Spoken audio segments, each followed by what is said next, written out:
Radio Mexicana, nuestras noticias, presenta. La reforma fiscal 2014 generó más daños. El decreto de beneficios para la frontera. La formalidad de las empresas es una tarea pendiente. La economía americana avanza. La proveeduría maquiladora sigue siendo el gran concentración de pendiente poder de mercado en México. La transparencia gubernamental continúa. No es nada personal. Nada personal. Son solo negocios. Solo Negocios Radio, las mejores entrevistas y análisis para lograr una toma de decisiones adecuada. Contáctenos. Correo electrónico. correo@solonegocios.mx. Página de internet. www.solonegocios.mx. Facebook. www.facebook.com/solonegociosmx. Twitter. @solonegocios. Y recuerde, no es nada personal, son solo negocios.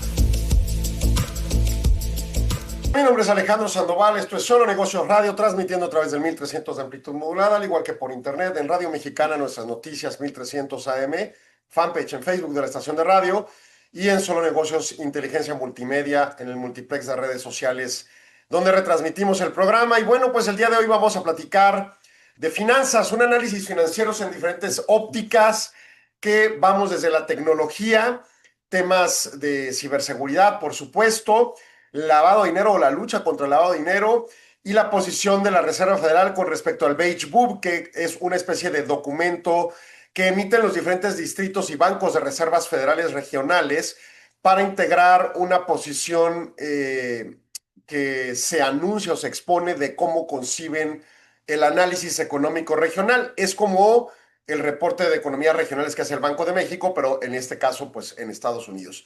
Bien, pues empezamos entonces con la parte de tecnología y el Instituto Mexicano de Ejecutivos de Finanzas al cierre de 2025 emitió un boletín denominado Tokenización y Economía Digital, la nueva arquitectura del capital. Es un documento que formula el Comité Técnico Nacional de Transformación y Economía Digital del propio organismo y que en su caso plantea discusiones sobre la tokenización de los activos reales, los criptoactivos, la web 3.0, inteligencia artificial y los diferentes elementos que con su evolución tecnológica van reconfigurando el capital. Y por capital hablamos del eslabón propiedad de una estructura financiera, ¿no? O sea, tener acciones de una empresa, básicamente.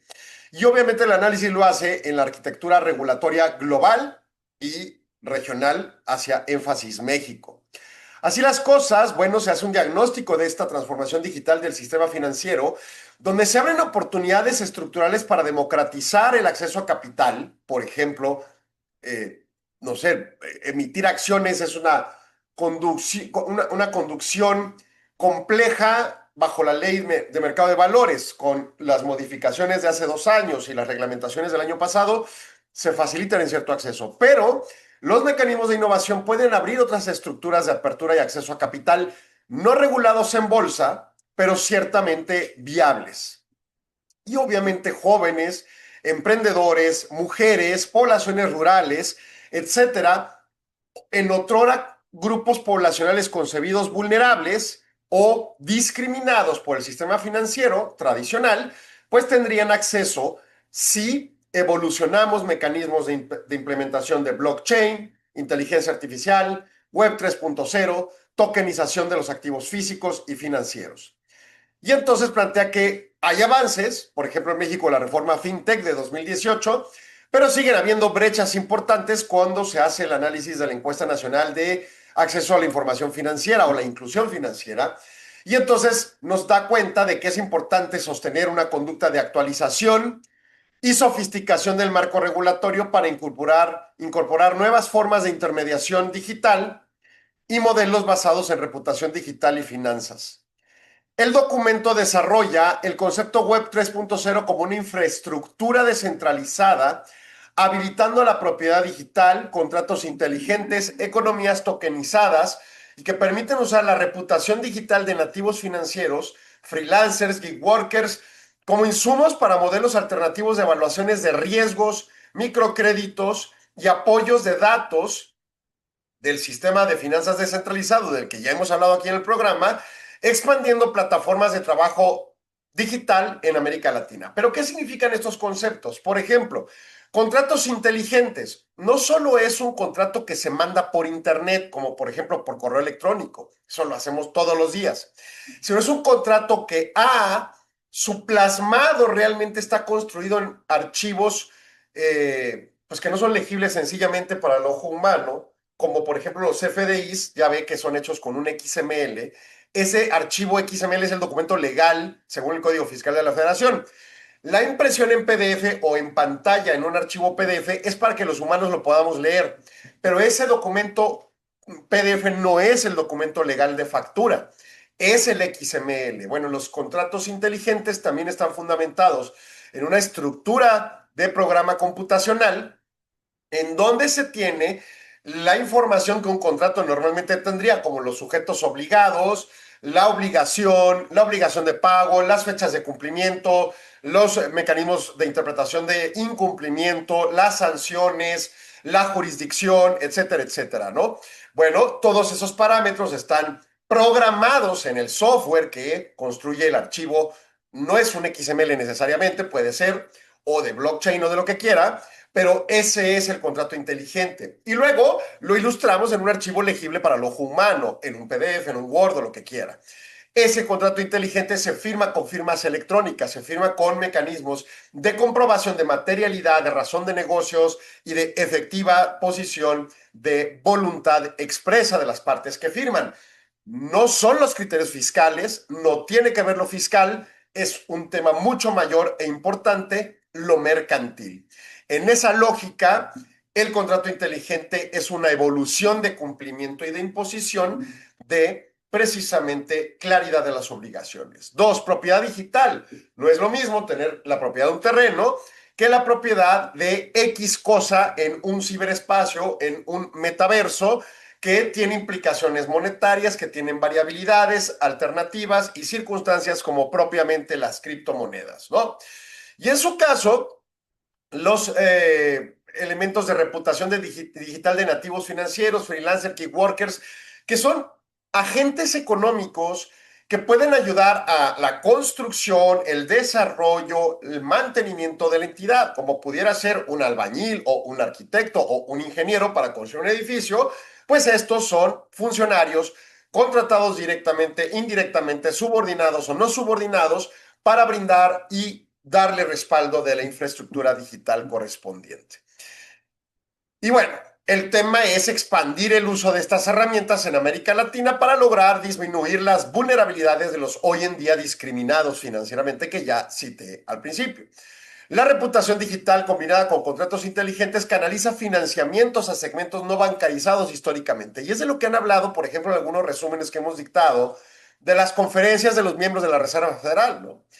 La sección de tokenización de activos reales implica la transición en donde tienes cosas físicas, un inmueble, una máquina, un producto, y lo tokenizas, lo registras en el mundo digital para brindar una movilidad financiera y que esa movilidad financiera, como dar en garantía, vender o lo que sea, esté garantizado con el soporte de una cosa real. Es más o menos el tema de los stablecoins, pero pues más serio, ¿no?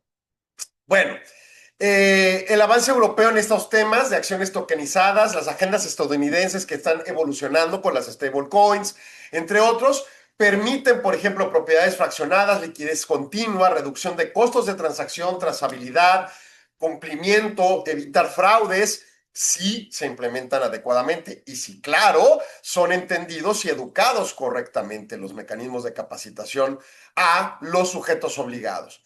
En la arquitectura financiera para el 2030, el boletín plantea la viabilidad tecnológica y regulatoria que se requiere para la tokenización global, los pagos programables, la convergencia hacia las finanzas descentralizadas y los comparativos entre on-chain, Ethereum, Solana, entre otros mecanismos que ya empiezan a implementar con apertura el acceso, incluso sin costo en principio, a construir con blockchain o ciertos softwares los procesos correspondientes.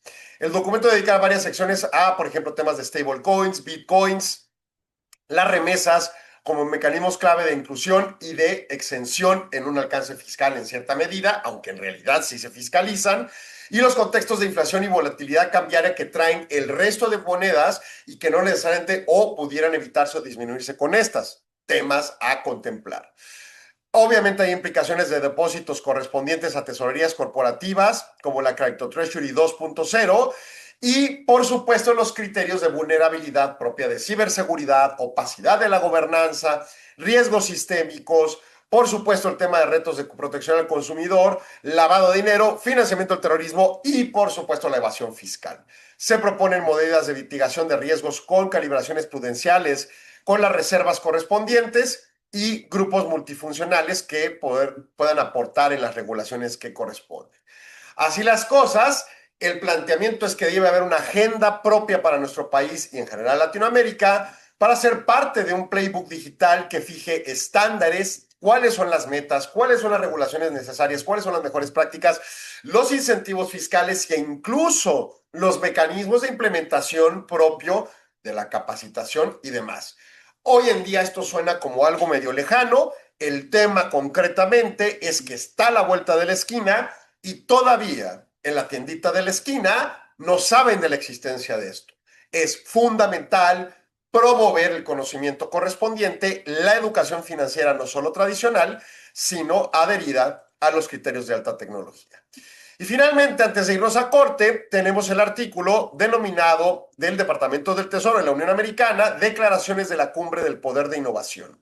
Con una idea de temas de innovación, se abre un discurso con el Departamento del Tesoro promoviendo temas de crecimiento económico y oportunidades, planteando que la educación es parte de la infraestructura económica y un indicador adelantado del desempeño futuro de la economía. Vamos, tiene toda la razón más allá de las animadversiones políticas. El Departamento del Tesoro canta claro. Bien educada, bien evolucionada la educación financiera hoy, medida hoy, es un indicador de futuro económico más promisorio. Ahí voy, Arturo, dame un segundo. Desde primarias, desde secundarias, tenemos caídas históricas en temas de matemáticas y lecturas y si se da una convergencia a ello, podremos promover muy probablemente una consolidación de criterios hacia adelante que permitan un crecimiento más sostenido en el proceso, ¿no? Es la esencia de la participación de Scott Bessent, secretario del Tesoro, en esta conferencia. Yo tengo que hacer un corte comercial. No se vaya, siga aquí con nosotros en Solo Negocios. Regresamos, no se vaya. Continúe en Radio Mexicana 1300 AM con Solo Negocios Radio.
Jonathan Heath es economista por la Universidad Anáhuac, con posgrado en Economía por la Universidad de Pensilvania.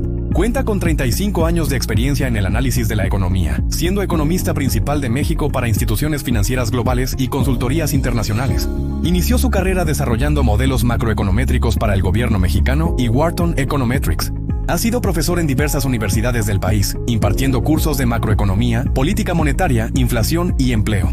Es conferencista internacional y ha participado en más de 50 universidades. Fue columnista del Reforma por más de 2 décadas, escribiendo más de 2,000 artículos publicados en México y el extranjero. Es autor de varios libros sobre economía e indicadores económicos. Es miembro del IMEF desde el 92 y creador del indicador IMEF y la encuesta mensual de expectativas.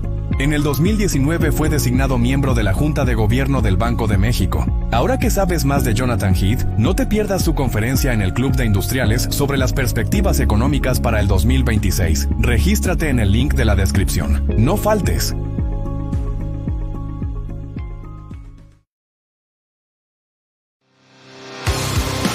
Continuamos en Solo Negocios Radio.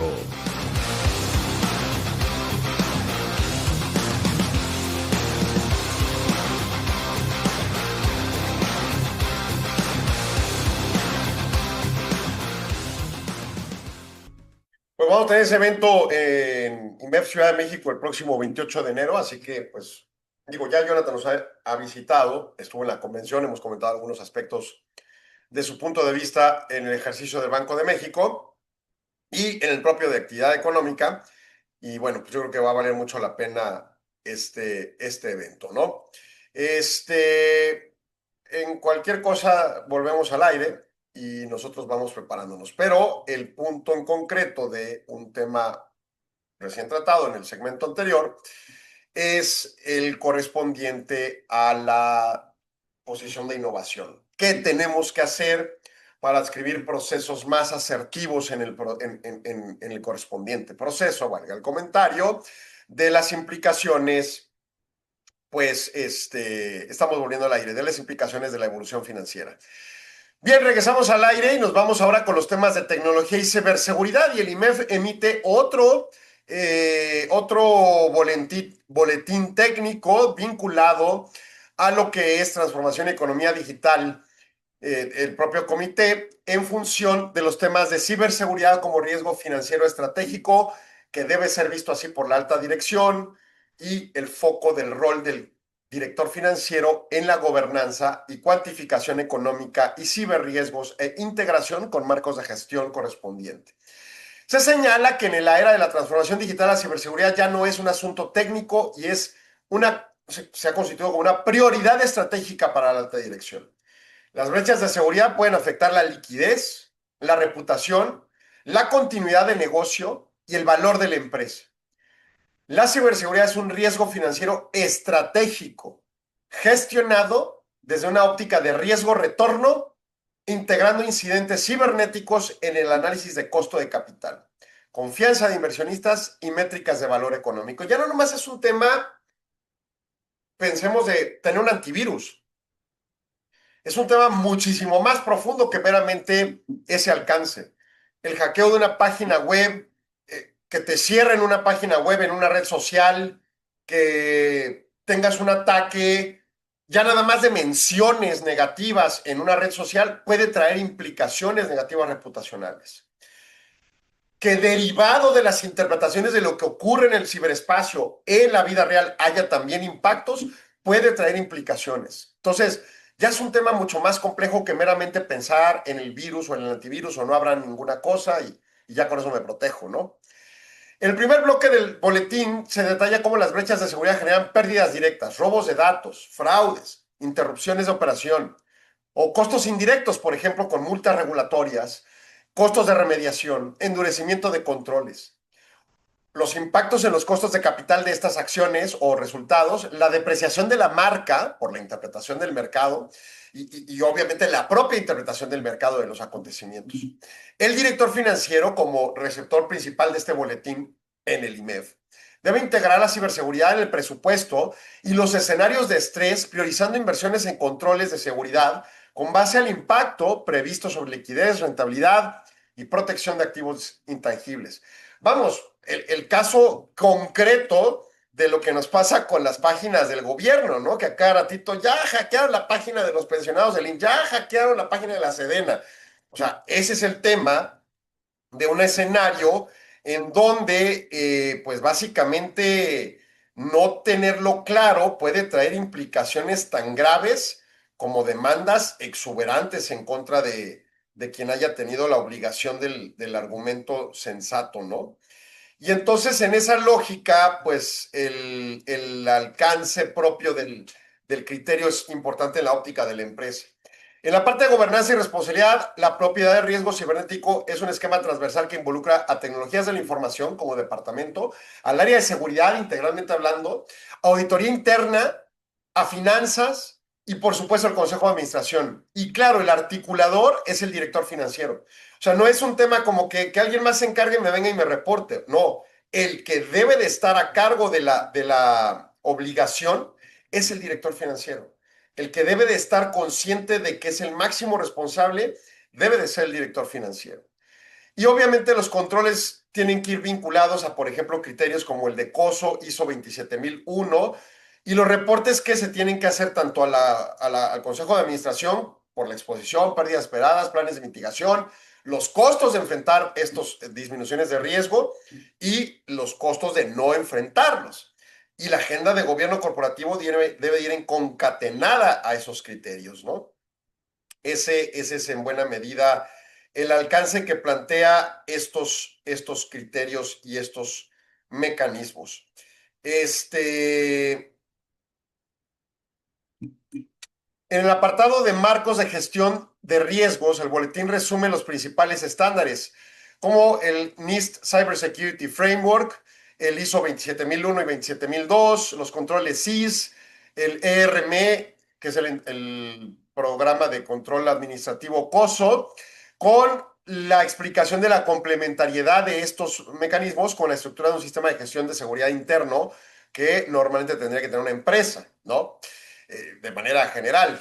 Y obviamente brinda mecanismos para las métricas de magnitud financiera, valor de riesgo cibernético, impacto de incidentes en el EBITDA, ¿no? Que es la parte de los ingresos menos los intereses, depreciación, impuestos y demás, y los análisis de margen y costo de capital adicional, así como el valor presente neto y la evaluación de empresa en su alteración. Vamos, una empresa que se enfrenta a estos escenarios y no los resuelve asertivamente, pues puede traer como consecuencia clara un impacto de costo relevante, ¿no? Un impacto de costo que puede traer implicaciones graves ante pues el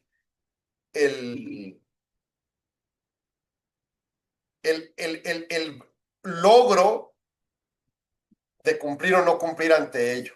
El documento aborda la gestión de incidentes y la continuidad operativa, subrayando que un ciberataque puede paralizar procesos críticos y requerir liquidez inmediata para remediar.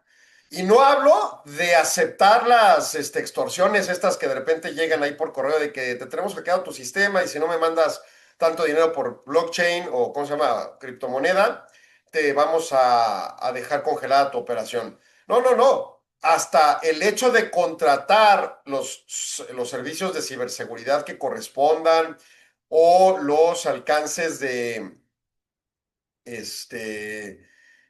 pues los expertos en la materia pues requieren liquidez inmediata para los alcances o remediar cosas que en un momento dado puedan traer la implicación propia de resolver en la inmediatez, no sé, una entrega. Por ejemplo, se atoró en materia de ciberseguridad y hackeo unos envíos, pues hay que pagar de contado y en efectivo, quizás pues, tener la liquidez inmediata, ¿no? Mecanismos de comunicación alterno, recuperación de operaciones, etcétera.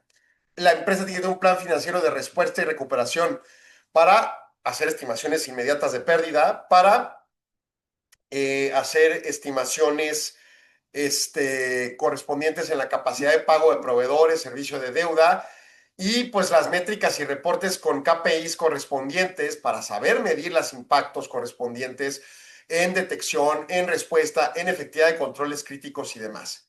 Finalmente se presentan casos prácticos de brechas costosas y eventos de ransomware y sanciones por incumplimiento de protección de datos, destacando lecciones sobre reservas de liquidez y resiliencia, operativa y gobernanza de cumplimiento. Se concluye con recomendaciones para integrar ciberseguridad en la agenda de CFO, incluirla en la planeación presupuestaria y pruebas de estrés y designar un patrocinador de alta dirección, construyendo lenguaje común entre finanzas y seguridad, fortalecer el programa de seguros, establecer marcos claros y el reporte y desarrollo y listas de verificación específicas para las amenazas correspondientes, ¿no? Entonces, el boletín hace recomendaciones concretas en el mundo de la ciberseguridad para los efectos Y bueno, pues obviamente en ese alcance se concibe pues un tema de imperiosa relevancia lo conducente. Luego también viene el FinCEN.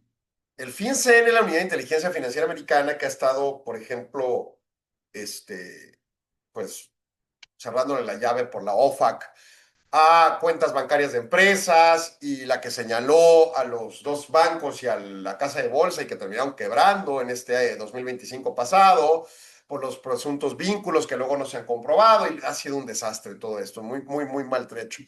Pero al final del día es una dependencia gubernamental en la Unión Americana que tiene mucho peso y mucho valor en sus dichos.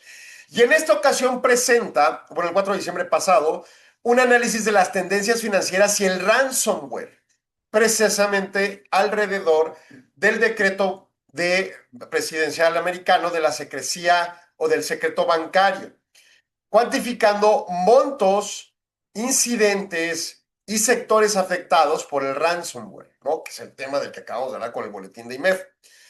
El comunicado anuncia la publicación de análisis de tendencias financieras sobre ransomware que se reporta en base al decreto del secreto bancario en Estados Unidos. Destaca el papel de bancos e instituciones financieras en la protección de la economía ante amenazas cibernéticas, reportando oportunamente actividades sospechosas bajo la legislación antilavado.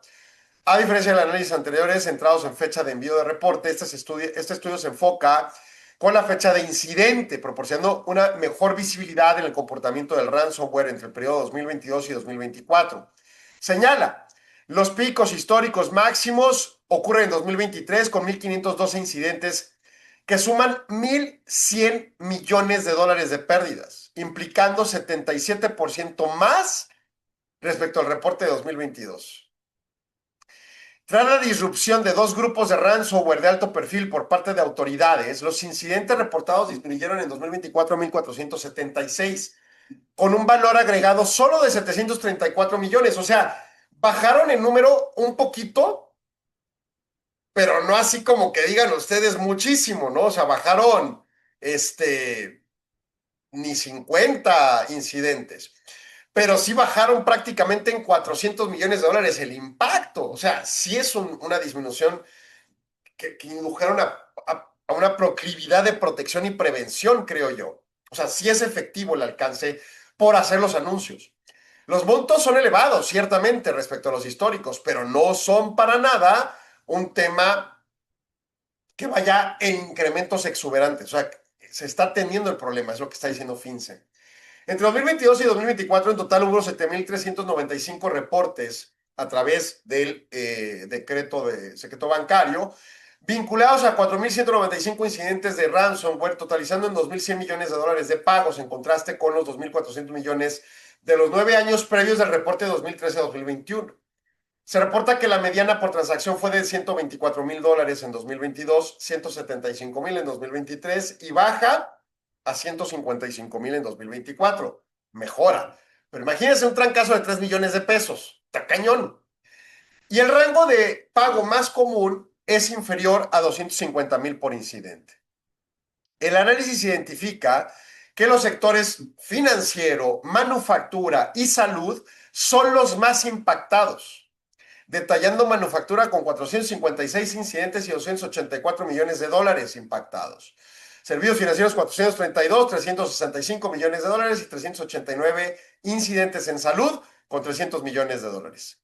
La concentración sectorial resalta la exposición de infraestructuras críticas y cadenas productivas a ataques ransomware, que tiene necesidad de robustecer controles preventivos y planes de respuesta, como los citados por IMEF.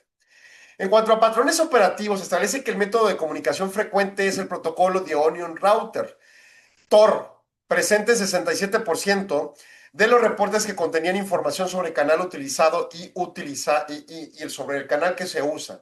Otros atacantes emplean correo electrónico y otros sistemas privados de mensajería cifrada, lo que enfatiza el uso de canales anónimos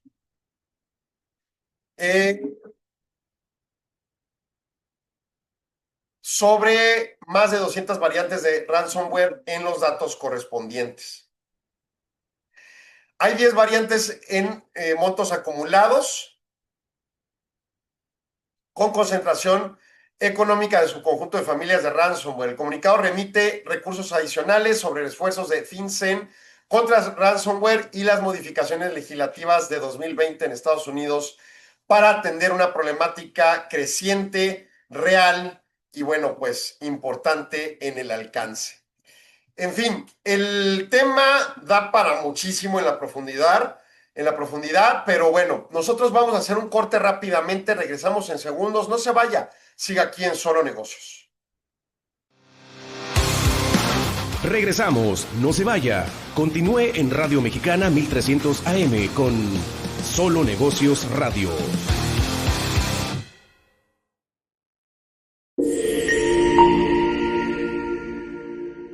Ser parte de IMEF para mí es algo esencial porque me permite estar actualizado en la información financiera, la cual es muy necesaria para la toma de decisiones tanto empresariales como gubernamentales como personales. Asimismo, me permite pertenecer a una red de contactos con los cuales puedo generar relaciones profesionales, comerciales y sobre todo nos ayuda a ser amigos con los cuales tenemos cosas en común. La principal, hacer un México mucho mejor y más próspero. Pertenece a IMEF. Te esperamos.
Amistad, información, crecimiento, contribuir, construir en México.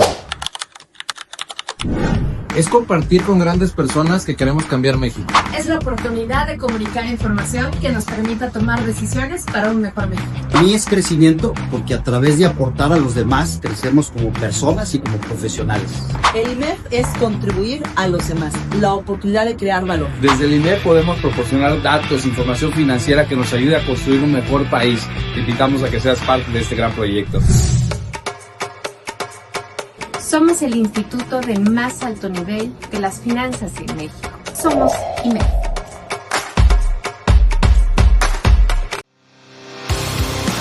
Continuamos en Solo Negocios Radio.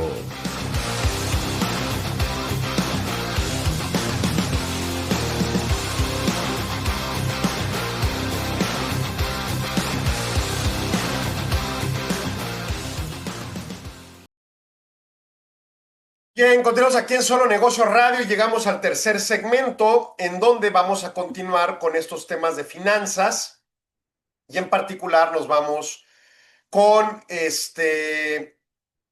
ay, se me atoró aquí el archivito, pero son temas vinculados también a reportes antilavado, de Gafi y un comunicado con la FinCEN. Este tema es bien interesante porque acaba de emitir el gobierno de Estados Unidos, el Departamento del Tesoro, una opinión sobre el criterio correspondiente a la aplicación de la impuesto único global que trae la OCDE propuesta, recordando que la OCDE es un centro de investigación que propone políticas públicas a los países y estos las adoptan o no. México ha hecho lo propio adoptando, pero no necesariamente Estados Unidos de manera plena, y ahora lo dijeron con claridad, no estamos de acuerdo y en Estados Unidos no aplica ese impuesto único global. Bueno, hoy en día Estados Unidos está resistente a todo y contra todo, ¿no? O sea, solo son los únicos que quieren mandar y todos los demás no valemos o no sé qué clase de idea tengan. Pero en fin, El punto es que con FinCEN y con Gafi sí tienen vínculos de aceptación. Siguen teniéndolo con la OCDE, ¿eh? No quiero decir que no haya vínculo de aceptación con la OCDE, pero acaban de anunciar algo importante en materia fiscal. Pero este tema que es antilavado plantea sobre las instituciones financieras de la actualización que hace Gafi, que es el Grupo de Acción Financiera derivado de la OCDE contra el lavado de dinero, que también hace recomendaciones y plantea marcos jurídicos robustecidos contra el lavado de dinero y financiamiento del terrorismo. Y entonces FinCEN, que es americano, anuncia a las instituciones financieras americanas la actualización de listas de jurisdicciones que tienen deficiencias estratégicas en materia de lavado de dinero o contención al financiamiento del terrorismo ante la plenaria de octubre de 2025, de lo que ya hablamos un poquito hace unos meses. Gafi actualiza su declaración pública sobre Irán, recordando a las jurisdicciones sobre sus obligaciones de gestión de riesgos de financiamiento en la proliferación derivada de ese país, reiterando el llamado a aplicar contramedidas efectivas y destacando dos contramedidas específicas relativas respecto a sucursales y oficinas en las instituciones financieras. Se informa que el 24 de octubre de 2025 Gafi retiró a Burkina Faso, a Mozambique, a Nigeria y a Sudáfrica de la lista de jurisdicciones bajo mayor monitoreo. O sea, sí han hecho evoluciones normativas estos países. Y luego, la lista de jurisdicciones de alto riesgo sujetas a un llamado a la acción se mantiene sin cambios, con Irán, República Democrática de Corea del Norte y Birmania en la categoría de mayor riesgo. Para Irán y Corea del Norte se exhorta a todos los miembros a aplicar contramedidas, mientras que respecto a Birmania hay una exigencia de debida diligencia reforzada, pero no con contramedidas. El comunicado resume dos tipos de declaraciones de Gafi. Primero, relativo a jurisdicciones bajo mayor monitoreo, que identifica países con deficiencias estratégicas que ya trabajan con Gafi para mejorar.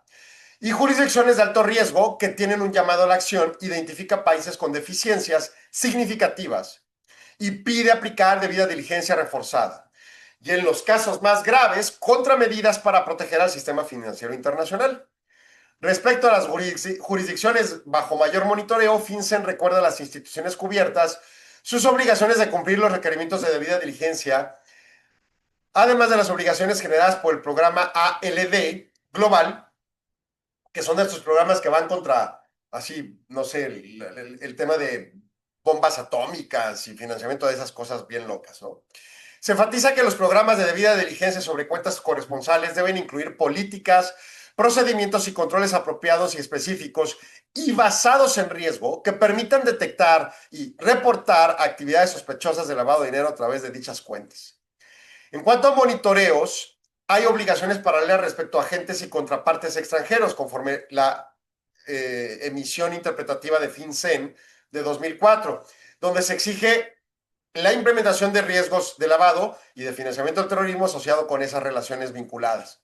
Hay debida diligencia obligada en materia de riesgo que no debe usarse como pretexto para desvinculación indiscriminada. O sea, no porque tengas tu debida diligencia ejercida puedas estar tomando relaciones con entidades que están vinculadas o presuntamente vinculadas a entidades de alto riesgo.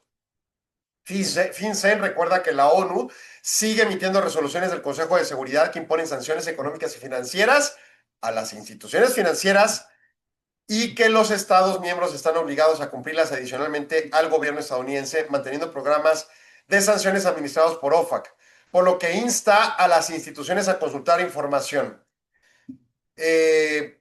Bueno,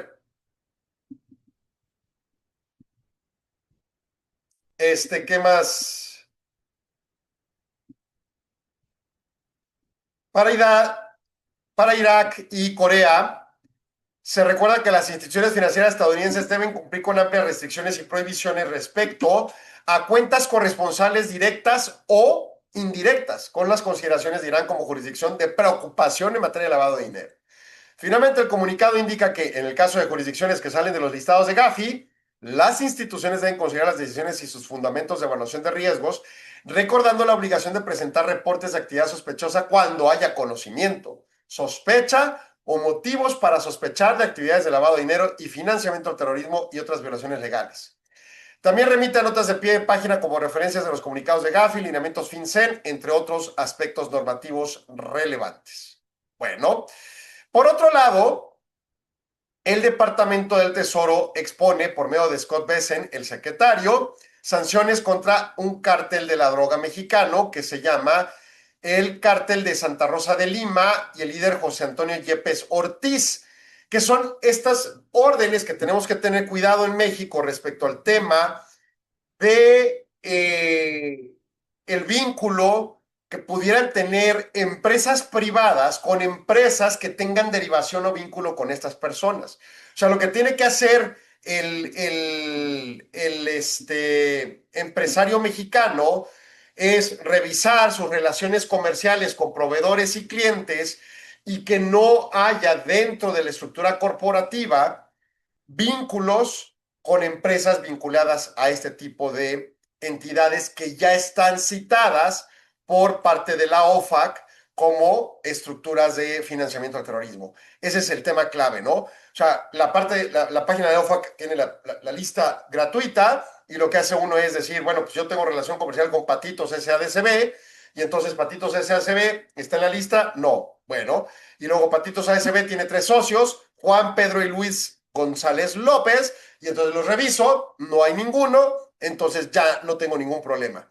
Pero es una revisión continua, muy similar a la que hacemos con nuestros softwares de contabilidad y de declaraciones fiscales, para revisar que con nuestras contrapartes no estén en los listados de 69B y 69 bis del SAT. Bueno, en este caso es lo mismo, pero de la OFAC. De lo contrario, pues tendremos problemas obviamente delicados en el contexto de la implementación de sanciones en materia financiera para nuestras empresas. Ese es el tema en central.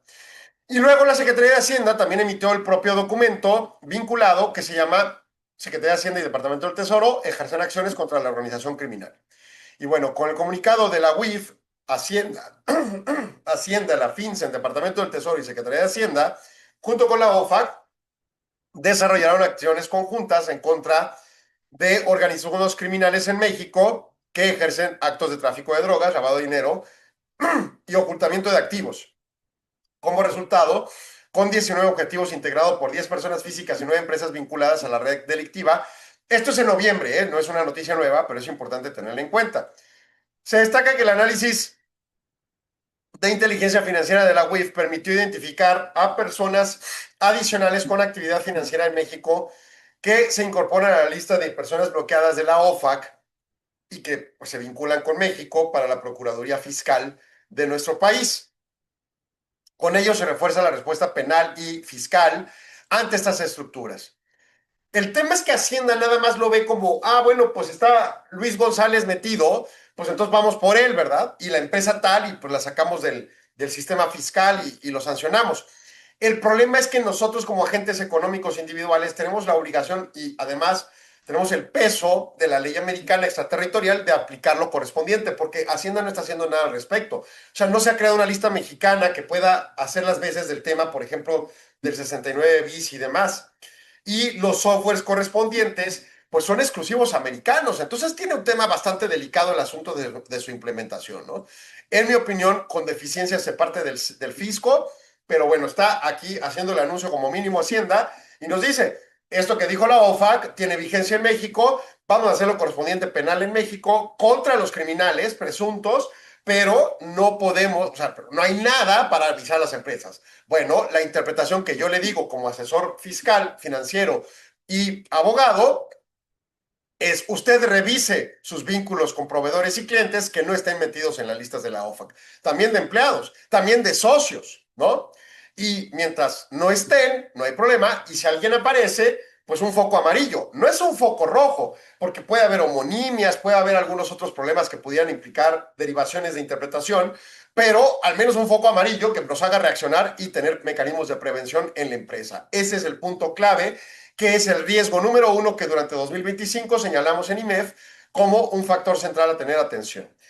El martes próximo IMEF tiene su conferencia de prensa, refrendaremos qué es lo que implique los balanzas de riesgos y seguramente este será otro que permee en el tiempo dentro de varios balances de riesgos que tenemos o varios elementos de la balanza de riesgo y ya hablaremos de ello la próxima semana aquí en el programa, pero lo cierto es que estar atento de las listas de OFAC ya es una obligación natural de cualquier empresa en México a fuerza, no hay más. Lo tenemos que hacer. De lo contrario, una extracción del sistema financiero pues nos mata financieramente, nos mata del mercado. Los americanos lo tienen muy claro. Ser señalado por OFAC básicamente es una muerte financiera, es una muerte económica. Sí se puede extraer a una persona de ahí. Rafa Márquez ya lo logró una vez, Julián Álvarez ya lo logró una vez, pero cuesta y es complejo. Entonces, obviamente hay que mantenernos alejados de esas listas y, más importante, hay que mantenernos alejados de quien está en esas listas. O hay que hacer actos de prevención correspondientes para evitar conflictos en ello. En fin, Arturo, coméntame si nos vamos al aire para hacer lo propio aquí en el programa y con ello, si vamos a corte más bien, como que al aire, apuntarnos al último segmento. Ahí va, nos vamos a corte, regresamos en segundos, no se vaya, siga aquí en Solo Negocios. Regresamos, no se vaya. Continúe en Radio Mexicana 1300 AM con Solo Negocios Radio.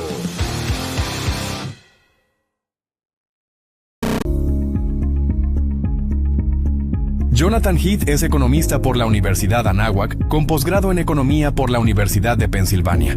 Cuenta con 35 años de experiencia en el análisis de la economía, siendo economista principal de México para instituciones financieras globales y consultorías internacionales.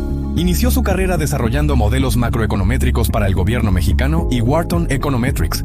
Ha sido profesor en diversas universidades del país, impartiendo cursos de macroeconomía, política monetaria, inflación y empleo. Es conferencista internacional y ha participado en más de 50 universidades. Fue columnista del Reforma por más de 2 décadas, escribiendo más de 2,000 artículos publicados en México y el extranjero.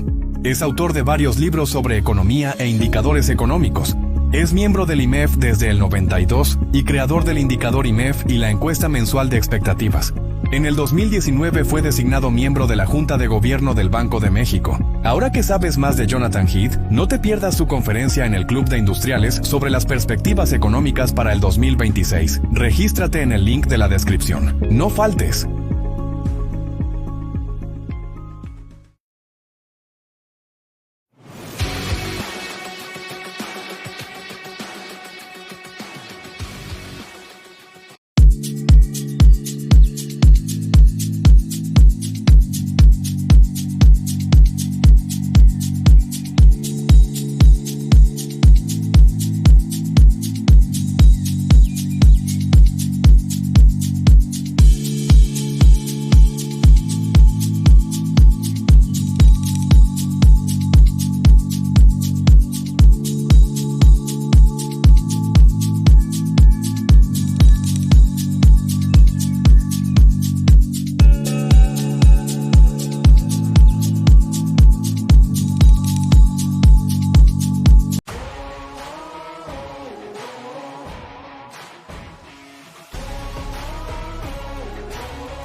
Amistad. Información. Crecimiento. Contribuir. Construir en México.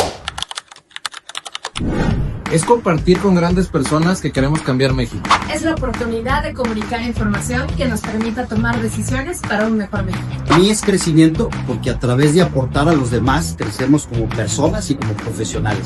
El IMEF es contribuir a los demás, la oportunidad de crear valor. Desde el INEP podemos proporcionar datos, información financiera que nos ayude a construir un mejor país. Te invitamos a que seas parte de este gran proyecto.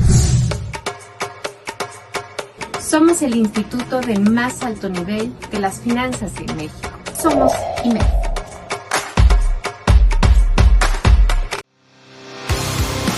Continuamos en Solo Negocios Radio.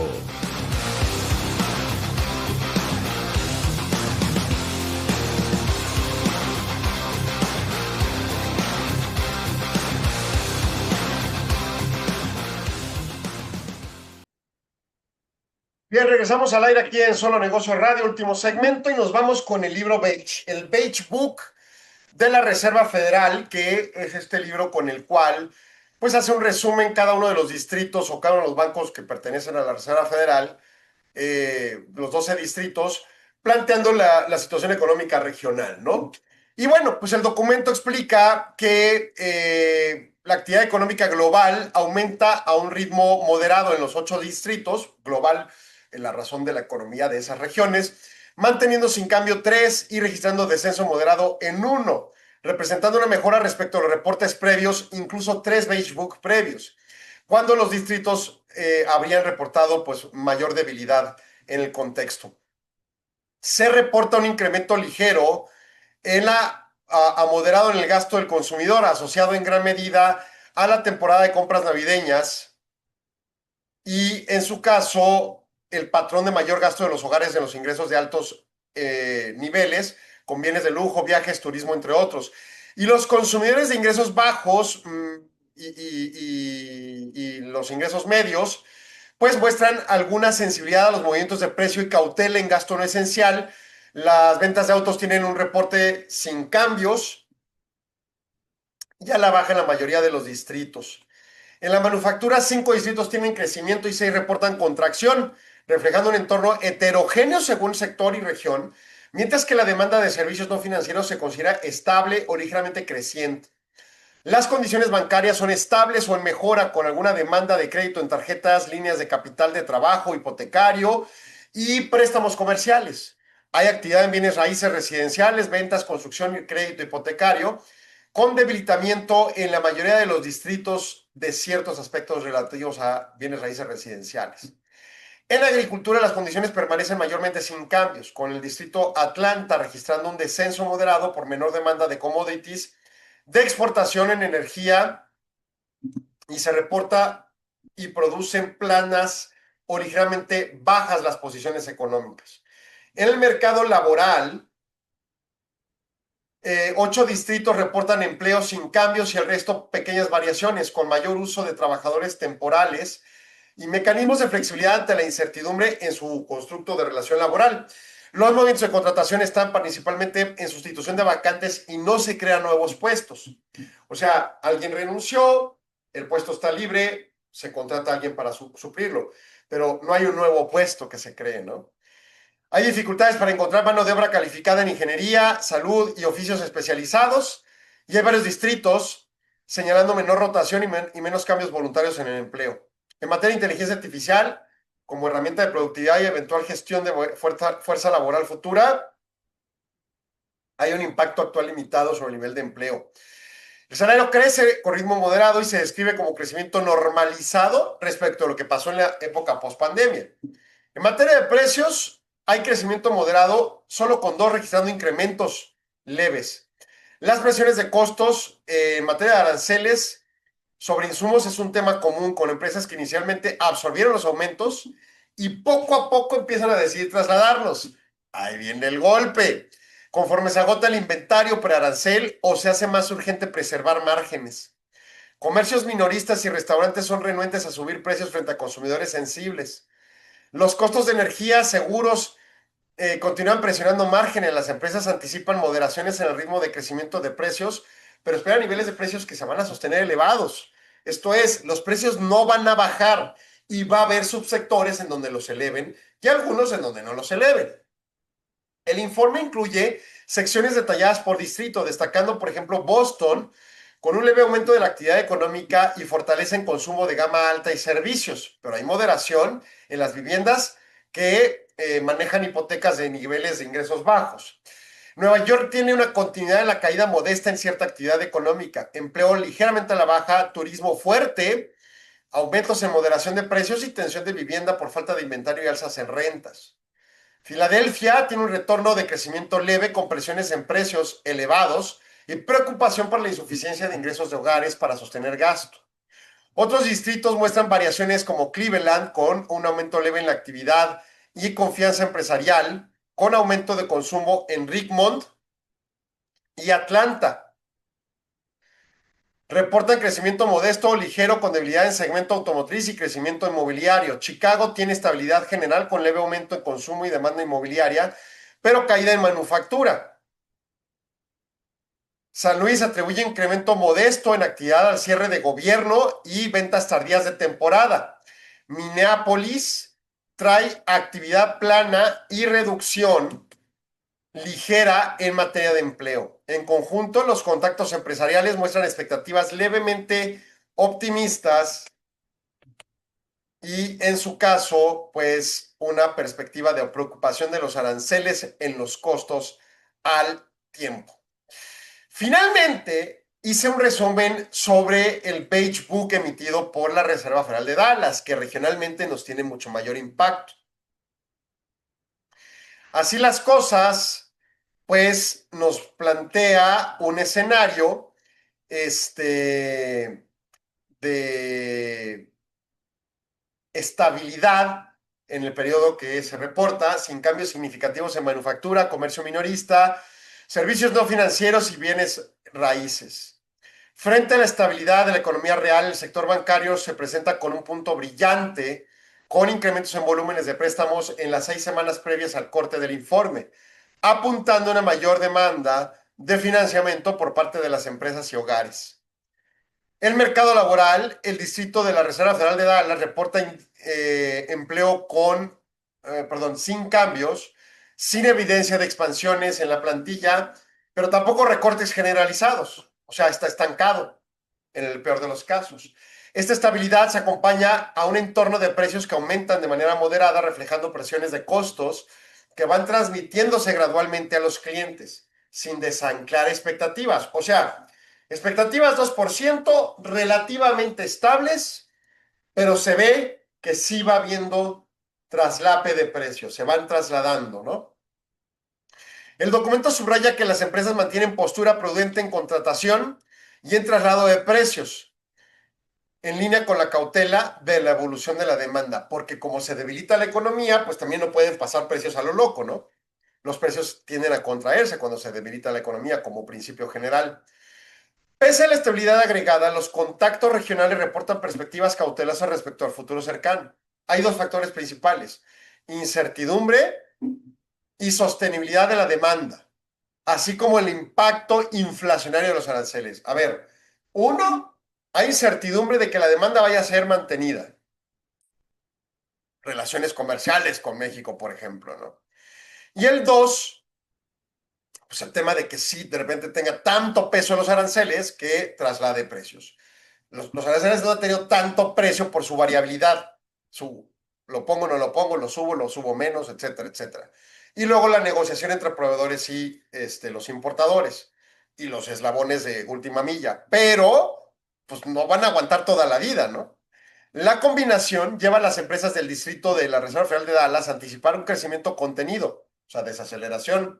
Privilegiar la flexibilidad operativa, decir, oye, vamos pausando ciertas cosas, y soportado en el financiamiento que va bajando tasas en la presunción, lo cual da pauta para decir, bueno, ahorita el crédito nos va a ayudar a sostener la perspectiva, pero no necesariamente va a ser eterno, ¿no? O sea, eventualmente puede haber una posición de que caiga la situación por el endeudamiento y demás. Sin embargo, es importante señalar que, vinculado a lo inicial, donde sí Reserva Federal de Dallas, Departamento del Tesoro, FinCEN trabajan en A, innovación tecnológica, B, prevención en materia de ciberseguridad, pudieran ser catalizadores eventuales que proyecten más tiempo la incertidumbre que causa, por ejemplo, las renegociaciones del tratado, ¿no? 2, en mi opinión, hay posibilidades para proyectar con seriedad que sí se logre la renegociación del tratado, pero con sobrecostos que tengamos que absorber eventualmente, que ni modo.